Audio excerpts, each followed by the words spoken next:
बदीन मां सिंधियाना news network जे reporter रोशन दीन कोरे जो मौजूब ज़िले बदीन में थींदड़ ॾोहनि में मुसलसल इज़ाफ़े खां पोइ ॾोहारीन नंदू शहर वेझो थरकोल रोड ते IG सिध ग़ुलाम नबी मेमण जे भाउ जे पेट्रोल पंप तां फुर करण जी कोशिश कई। ॿिनि नामालूम हथियारबंदनि जेके मोटरसाइकिल ते सवार हुआ पहिरीं उन्हनि पेट्रोल भरायो ऐं बाद में पंप मुलाज़िम खे पिस्टल ॾेखारे रक़म जी घुर कई। पंप मुलाज़िम जे इनकार ते हथियारबंदनि फायरिंग कई, जंहिं ते पंप ते मौजूद गार्ड तरफ़ां जवाबी कार्रवाई करण ते हथियारबंद फरार थी विया।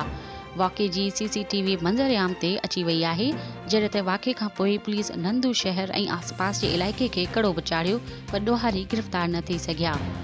ज़िले बदीन में चोरियूं, फुरूं ऐं ॿिया ॾोह रोज़ जो मामूल बणिजी विया आहिनि, जंहिंखे पुलिस रोकण में नाकाम नज़र अचे थी।